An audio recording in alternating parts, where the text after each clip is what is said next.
Buenos días, buenos días. Continuando con la lectura del libro de Deuteronomio, vamos al capítulo 13. Todo este cúmulo de cosas que yo les encomiendo a ustedes deberán cuidar y aplicar. No debes agregar nada ni tampoco disminuir ninguna. Si llega a surgir en tu seno un pseudo profeta o un soñador que predice o anuncia algún signo o prodigio, y en efecto ocurre ese signo o ese prodigio como te lo predijo y te dice, esto significa que debemos servir a otros dioses extraños y desconocidos, no le harás caso a lo que dice ese profeta o soñador de sueño, pues es una prueba que Dios pone ante ustedes para que demuestren si ciertamente aman al Eterno nuestro Dios con todo el corazón y toda vuestra alma.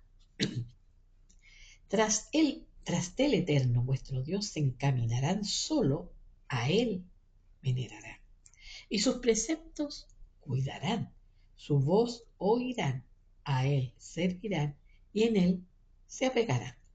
Y ese profeta, o el soñador aquel que intentó inducirlos, será muerto, pues dijo cosas falsas en nombre del Eterno, vuestro Dios, que los ha liberado de la tierra de Egipto y los rescató de la casa de esclavos, con la con la perversa intención de desviarlos del camino que Dios les ordenó ir y encaminarse por él, y así extirparás la maldad del seno de tu sociedad. Si te incitare tu hermano materno, o tu propio hijo, o tu hija, o tu misma esposa, o un amigo del alma, de manera secreta, y te dijera, vamos a rendir culto a otros dioses que no conocieron ni tus padres, de las deidades de las naciones que existen alrededor, tanto las cercanas como las lejanas de ti, desde un confín de la tierra hasta cualquier otro. No le hagas caso, y ni siquiera le escuches, y que no se apiaden tus ojos de él, ni le tengas lástima, pensando quizás en encubrirlo, pues debes eliminarle sin piedad. Tus manos caerán sobre él, en principio, para ejecutarlo, y las manos de todo el pueblo ulteriormente. Y deberán ser lapidado con piedra hasta que muera, porque quiso hacerte apartar de Dios que te ha sacado de Egipto, de la casa de los esclavos. Y todo Israel oirá y temerá, y no volverán a cometer una cosa tan maliciosa como esta en el interior de tu sociedad. Si llegas a escuchar en una de tus ciudades que el Eterno vuestro Dios te otorga a ti para que te establezcas allí, que dicen, surgieron unas personas insensatas entre la población y están incitando a los demás diciendo, vamos a servir a dioses ajenos y desconocidos. En este caso, averiguarás, indagarás y preguntarás muy bien. Y si es verdad y cierto lo que dicen y se cometió esta aberración en tu sociedad, castigarás a los habitantes de esa ciudad a filo de espada y exterminarás todo lo que hay en ella, hasta sus animales a filo de espada. Y todas sus pertenencias y despojos los juntarás en medio de sus calles y harás quemar a fuego la ciudad y todo lo que haya en ella, en general, en honor al Eterno tu Dios, y quedará en ruina total. No se reconstruirá, y no quedará ningún residuo de sus despojos en tu poder, para que por ello, una vez aplacado el enojo de Dios, te otorgue a ti su piedad y sea misericordioso contigo y te multiplique como le juró a tus padres. Si vas a obedecer la voz de tu Dios y te cuidas de cumplir con todos sus preceptos que te ordeno hoy para hacer lo correcto a los ojos de tu Dios. ¿Qué dura es este capítulo? Bueno, varias partes, sobre todo de los primeros 5 libros de Moisés, son muy duros con respecto a castigar la desobediencia y la inclinación a la idolatría. Hay que tener el contexto de lo que sucedía en esa época. En esa época, el culto a los dioses paganos de las tribus que habitaban en esa región originalmente eran cultos que tenían mucho que ver con el sacrificio, pero el sacrificio humano. Si bien es cierto, hay una tipología dentro de lo que es el culto que parte en el comienzo con el pueblo de Israel, el de acercarse a través del sacrificio de un animalito que te representa, no es la finalidad del Eterno que tú elimines animales y que ellos expíen tus pecados. Esa no es realmente la intención del corazón de Dios. Nosotros, como seres humanos, tenemos un alma, pero esa alma podríamos decir que tiene 3 facetas. La faceta animal, la faceta emocional y la faceta intelectual. ¿Qué podríamos decir? La faceta animal tiene que ver con el instinto. ¿Por qué? Porque los animales funcionan según el instinto.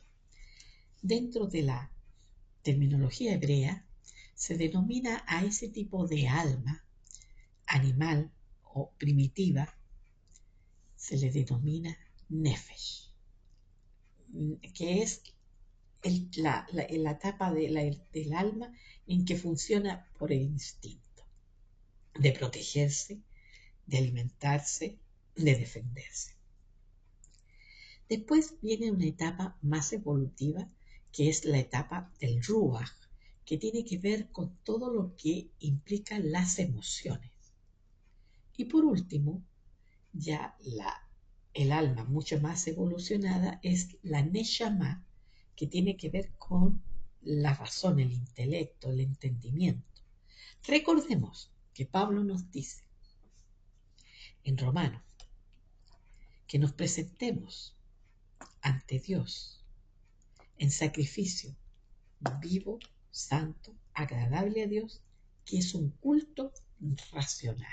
¿Qué está diciendo? Este símil donde colocaban en el altar al animalito para que fuera incinerado, para que fuera derramada su sangre por tus pecados o para poder acercarte a Dios, ahora te dice ponte tú. Ese es una simbología de cómo tu alma animal, emocional y racional tiene que estar puesta sobre el altar con tu voluntad, porque en el alma está la voluntad del ser, que tiene que ver con la parte racional y emocional. Cuando yo pongo mi voluntad en el altar, en ese sacrificio vivo, santo, agradable a Dios, es para que sea incinerada completamente. ¿Qué significa esto? Es para que sea subyugada completamente por la voluntad del Eterno. Todo esto que está en estos 5 libros de Moisés, todo tiene un significado espiritual, no es solamente lo literal. ¿Qué pasa? El pueblo de Israel, que fue conformando su religión judía, la estipuló de acuerdo a las instrucciones literales que están en estos 5 libros. Pero estos 5 libros no podemos nosotros quedarnos con la interpretación literal. Todo esto tiene un mensaje que es espiritual. ¿Qué saco? Con presentarme mañana y tarde delante del altar del Señor con un animalito que me representa, que es quemado por mis pecados. Pero yo continúo en la misma historia. Peco, ofrezco un sacrificio y vuelvo a la misma, perdonado, y vuelvo de nuevo, y vuelvo de nuevo. y no hay un cambio de actitud. ¿Qué significa la palabra metanoia en griego? Que se traduce por arrepentimiento. Es un cambio de mentalidad, es un cambio de mente. ¿Y qué significa la palabra teshuvá, que es arrepentimiento? En hebreo significa hacer un giro y devolverse a la fuente. ¿Quién es nuestra fuente? El Creador. Ahora, lo que está diciendo acá, en ese tiempo existían religiones paganas, dioses que se hacían culto, a los cuales se sacrificaban los bebés, el culto a Moloch. Todavía queda por allí en Israel, en las ruinas, un tremendo como brasero o caldero, donde allí se sacrificaban los bebés. Había un culto totalmente eh, donde la parte sexual tenía mucho que ver dentro del mismo culto, donde se dedicaban doncellas para que ellas fueran sacerdotisas al dios, qué sé yo, Moloch, Baal, y montones de dioses que ellos tenían. Entonces ellas, venían los hombres, tenían relaciones con ellos, les engendraban hijos, pero esos hijos se sacrificaban en el fuego. Acuérdense que el Señor dice, cuidado con que pases vuestros hijos por el fuego. ¿Por qué? Porque eso era un culto totalmente satánico. Satánico. Hay que recordar que desgraciadamente lo que está en el relato del capítulo 6 del libro de Génesis, cuando estos hijos de Dios, estos hijos de Elohim, estos seres que pertenecían a otra creación y que habían sido enviados para supervisar, para vigilar la conducta del hombre, se pervirtieron, tomaron a las mujeres, les engendraron hijos y nacen los Nefilim o gigantes o colosos, que son términos que se le da a esta raza híbrida, que eran caníbales, que eran salvajes, que destruían, que todo su principio era matar, robar y destruir. Hay que acordarse que el príncipe de estos vigilantes o jefe de estos vigilantes, Samael, tiene que ver con Satán mismo. Bueno, vino el diluvio para destruir todo lo que había, pero estos espíritus, estos seres, o algunos sobrevivieron o simplemente quedaron escondidos algunos y volvieron a engendrarle hijos a estas mujeres. Y estos es una raza híbrida, es una mezcla. Y estos tenían la tendencia de desviar al hombre en un culto totalmente irracional, malvado, en que tú tenías que ofrecer algo tuyo a la muerte para pagarle al ídolo porque te diera ciertas bendiciones. Tenemos acá en Mesoamérica donde se dice que en algunas culturas tiraban una virgen al volcán para apaciguar la furia del volcán, porque eran las fuerzas de la naturaleza que se adoraban, pero además estaban estos otros Baal Peor, Moloch y otros Astaret y montones de otros tipos de dioses que mezclaban todo lo que era sexual y también el sacrificio humano. Por eso, que aquí vuelve a advertir, cuando entres a la tierra, o sea, yo te los voy a entregar para que tú los destruyas todos, pero si aún quedan en el camino, porque siempre quedó, la simiente del mal está allí. Y si se levanta un pseudo, dice aquí, profeta, que te va a instar a ir detrás de dioses ajenos, no aquel que te sacó de Egipto, está claro lo que tú tienes que hacer. Pero el alma del hombre es muy tentada a llevarse por esas cosas, por lo desconocido, no lo que le enseñaron sus padres. Y dice, si hay alguno que se levanta de entre medio de ustedes y se da la propiedad de profeta, o sea, de que habla por Dios, hay que tener cuidado, porque te va a llevar a desviarte del camino. Todo lo que te desvía del camino de la verdad y de la vida es realmente de las tinieblas. Es cierto que aquí se nota Dios tremendamente cruel, tremendamente, que no perdona a este tipo de seres porque no es su propia creación, es una mezcla de creación.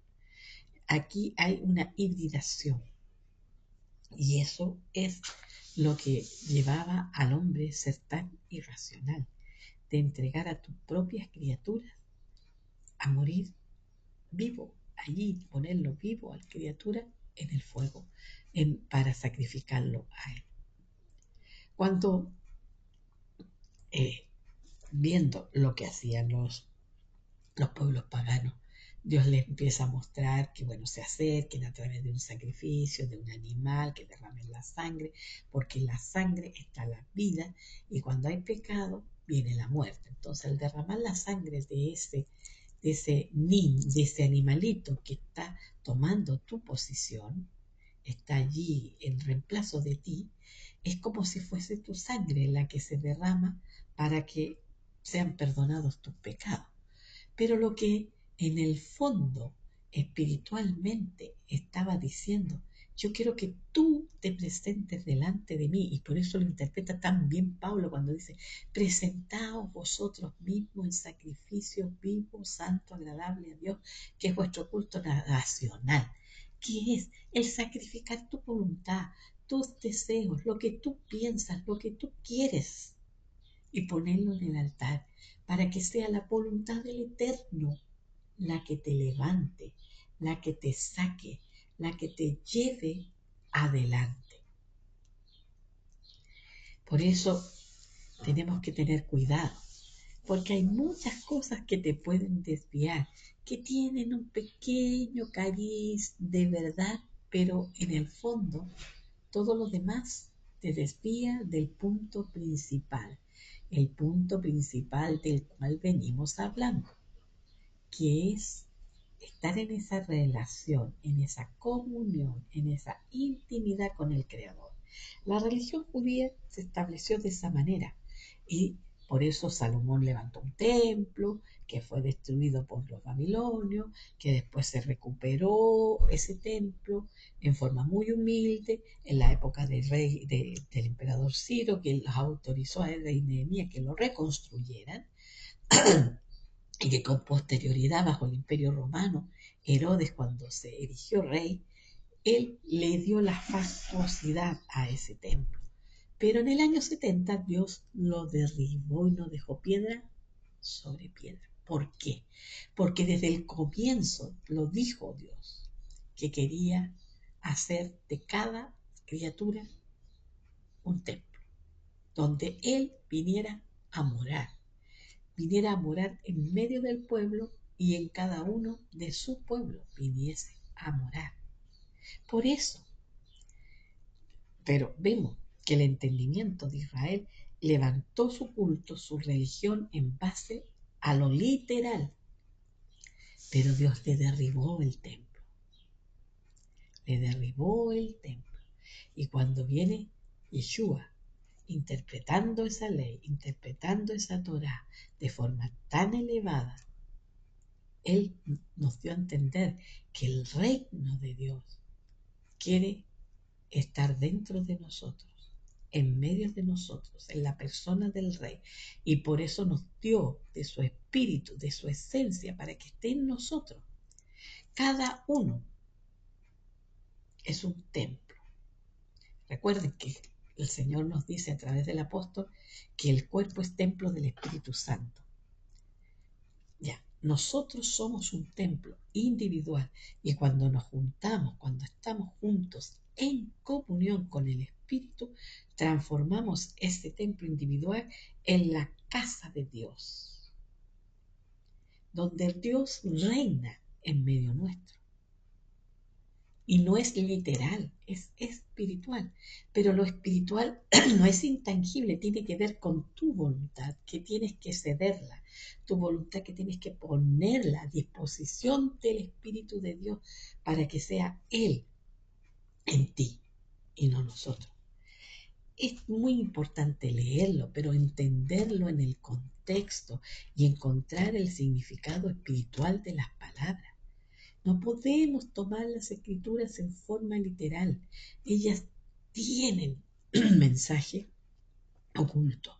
Dios es aquel que se oculta y se revela a quien lo busca. Dice, buscadme y me hallaréis, pero buscadme de todo vuestro corazón. Entonces, si tú lo buscas.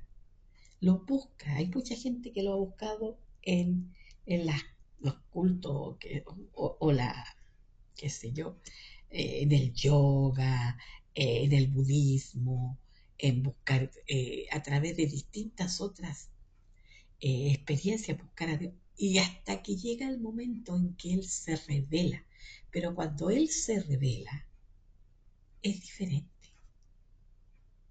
Comienza esa relación y no esa religión. Dios no nos llamó a una religión, nos llamó a una relación con Él. Y estos libros están para recordar eso. Hay cosas literales que tenemos que pedirle a Dios la luz para entenderlo. A Él no le gustan las mezclas. Él dice en parte de la ley, no mezcles el lino con la lana, no mezcles la leche con la carne, y empieza a hablar, no mezcles dos semillas de distinto origen. ¿Por qué? Porque la genética de Dios se echa a perder, la genética de Dios se degenera. Él creó todo perfecto. Nosotros hemos inventado el kiwi, mezcla de dos frutas diferentes, que es sabroso, pero estamos degenerando la naturaleza que Dios creó. Por lo tanto, nosotros tenemos que entender que no podemos mezclar lo que proviene de nuestra alma, de nuestra voluntad, con lo de Dios. Yo tengo que poner mi voluntad en el altar para que sea consumida a fuego y solamente pueda quedar la voluntad del Eterno en mí. Ese es el camino. Jesús dijo, el que quiera venir en pos de mí, tome su cruz y sígame. ¿De qué está hablando la cruz? De sacrificio, de muerte, pero de muerte de física, no, de la muerte de tu alma, o sea, del sometimiento de tu voluntad delante de Él, completamente. ¿Qué dijo el Padre? Este es mi Hijo amado en quien tengo complacencia. Lo dijo de Juan el Bautista, lo dijo de algunos de los otros apóstoles, de Pablo, de Santiago. No, solamente lo dijo del Hijo. ¿Por qué? Porque ese Hijo, a través de su sacrificio, a través de eso, Él se iba a dispensar por el Espíritu en todos aquellos que le reconocían para venir a morar, que era lo que Dios deseaba desde un comienzo, morar en ese pueblo, vivir, dirigir, gobernar. Ahora, nosotros tenemos que someternos a Él. No hay otro camino. Si nosotros mezclamos las cosas, mezclamos nuestro deseo de servir al Señor y le ponemos a la obra de Dios nuestra propia mano, eso se va a quemar con todo lo que sea heno, madera, hojarasca, se va a quemar. No es con ladrillo, es con piedra. Tú eres una piedra, yo soy una piedra. Dios nos clima y nos acopla, pero es Él en nosotros. Si te gustó, dale like, pone comentarios, si te gusta o quieres seguir escuchando, dilo, porque si no les interesa, hasta aquí quedamos y no me doy más el trabajo de seguir grabando videos. El Señor me dijo que lo hiciera, pero yo espero que les sirva. Si no les sirve, mejor me callo. Tengan un buen día.